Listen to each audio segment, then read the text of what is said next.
Morning guys, GJ, 6 a.m, rock and roll, here we go.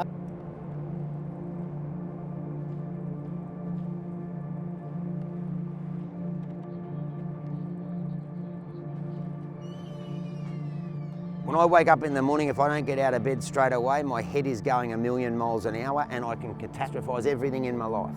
If I get out of bed straight away, first thing in the morning, I'm good. I brush my teeth, I do a wee, I wash my face and I'm out the door and I go and have a coffee, bang. And I dump what's in my head onto a page and I journal and I map out my day.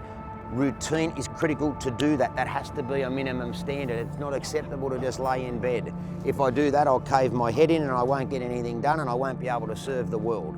You have to have a routine, a ritual, a process. You must. But it's boring. Yes, success is boring. You get good at what you do. And if you do it long enough, it no longer becomes boring because you appreciate the basics. You stop chasing the shiny objects, the things, and you start to enjoy the basics. You start to enjoy the basics. Life is about the basics repeated every day. That's the key to it. That's why I love routine. Hang on. Oh, hang on, little man. Hop off. There you go.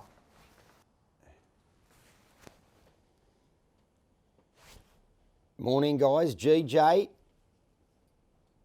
6 a.m, rock and roll, here we go. This concept of success. Success.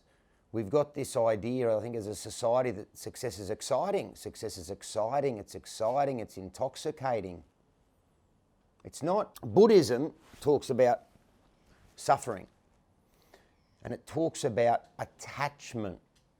Suffering is caused because of attachment. We are attached to outcome. We are attached to things, status, identity, outcome. That equals suffering. A lot of people feel social pressure to do things because everybody else does it or it's the norm or what we're supposed to do in the world. But are we? Are we like, I'm not just talking about relationships, but everything. Like we get pressured into things that we don't want to do. You've got to run your race at your pace. Your race, your pace. Kind of consider it to others. Service, not status. What's that do for you, Geoff, in the morning?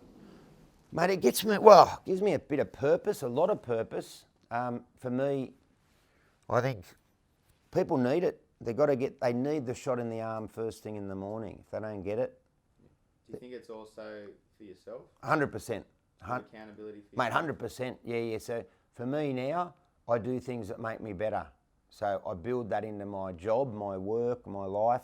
So if I have to be up and on at 6, how can I have a bad day? Because I've got to be good by 6 a.m. Walkies, come on. Ready? Who's ready for walkies? Who's ready for walkies, huh? Some good boys. Let's go. Hello, mate. Oh, yeah. Let's go.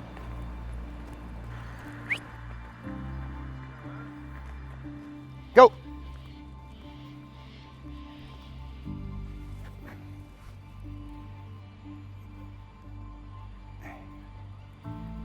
Huh?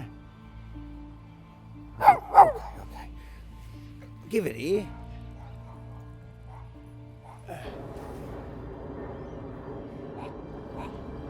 You know, we can learn so much from animals. I always say put the stick down. I'm looking at William here, he's got his stick. But if we took the stick off him, say in 20 minutes time when we go home, he'll forget about the stick 5 seconds later. You put the stick down, he forgets about the stick. He goes home and he gets on with his day, he smells the next dog, he wees on the next bush, does the next poop, eats the next meal. Humans, if you took the stick off a human being, what would they do? They'd be filthy that the stick was taken off them.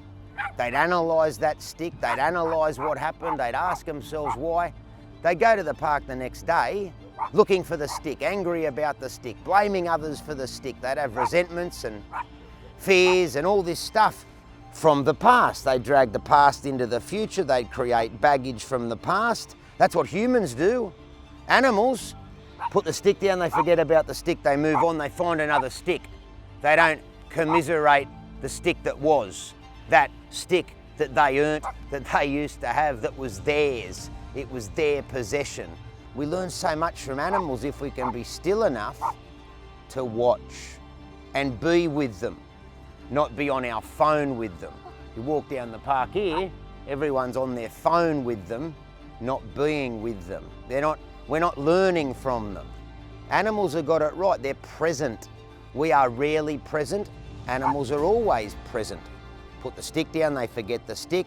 If we did that, we'd be filthy about that for the next 6 months, and we'd have hang-ups about sticks and why the world's not fair. We can learn so much from our pets. Thought when I got the house I'd be happy, when I got the car I'd be happy. That ain't how it works.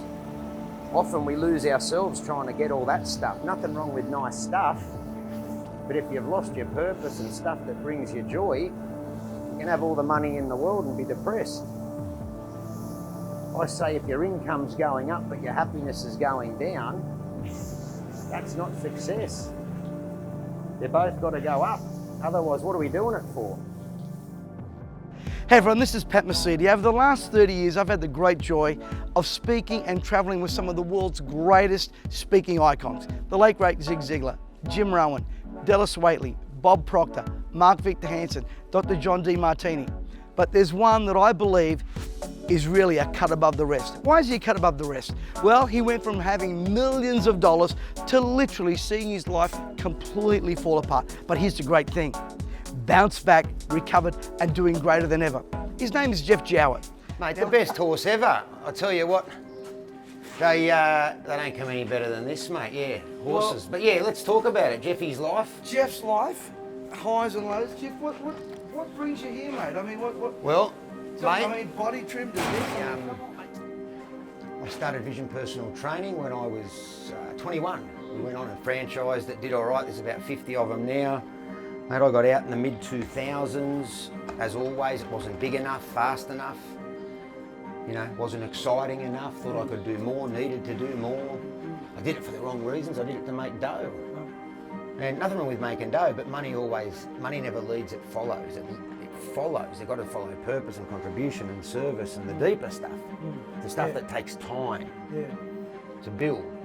And, you know, I wanted everything yesterday. And I jumped in trying to get back to where I was, made the big mistakes, and it all came coming down. So that was a big part. I had a great run with Body Trim. We helped a lot of people.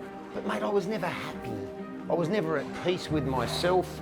I never really enjoyed my life, and I didn't really know, I guess, what made me tick, if that makes sense. It was always a life of what else can I do, and where can I go, and who do I need to be, and I didn't really have an identity other than my business or my car or my status or my stuff. Pretty shallow. It was very shallow. So one of the big, you can't save everyone. So Jeff, and I think that was a lot of ego back in the day, but save everyone, change the world. Mate, you do your best and you help those that want to be helped. But you can't save them all, and it's not your job to save them all. And I ran out of juice, Pat, and I took it personally when I couldn't help someone. And I took it, and it really impacted me when they didn't lose weight or they didn't change, and I thought, what else could I have done? Well, you can't do it all, mate, and you end up with a sore back and you run out of juice.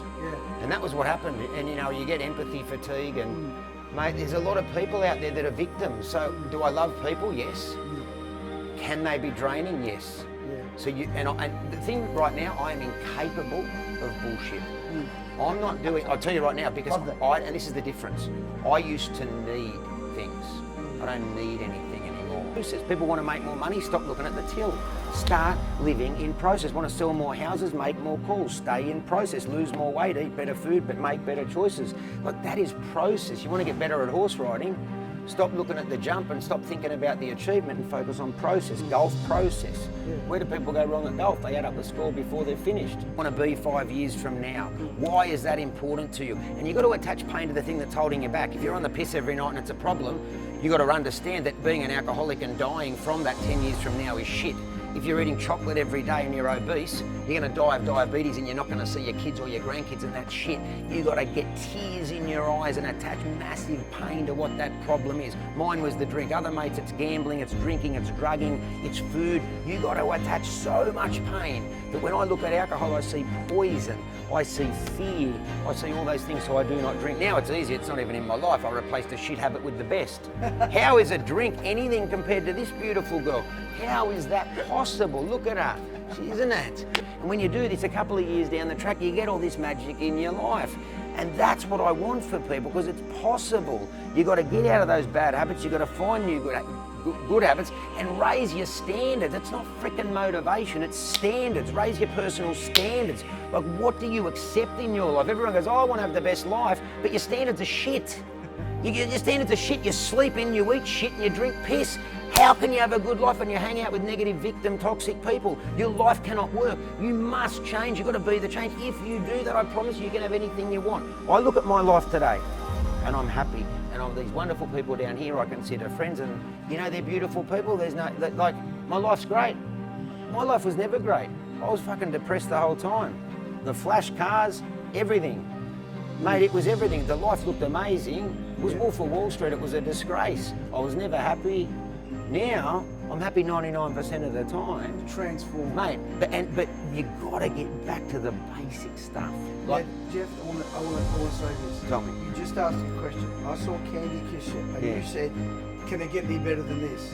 Come here, brother. Oh, here he is. I don't think that's any better. I think that's worse. I think the answer to that's no. That was horrendous. God bless you guys. Stay tuned. Press like, connect with us, and there's more great interviews to come. The Geoff Jowett story. What a story of redemption and transformation. A man who lives his talk. I'm Sami Lukis, and I'm romantically challenged.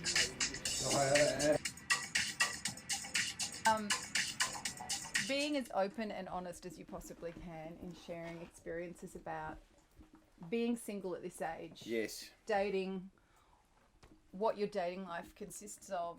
My dating life, geez, we haven't, I'll tell you what, I don't know how we're going to fill 50 minutes. We'll be done in about 50 seconds, but we'll have to pad it.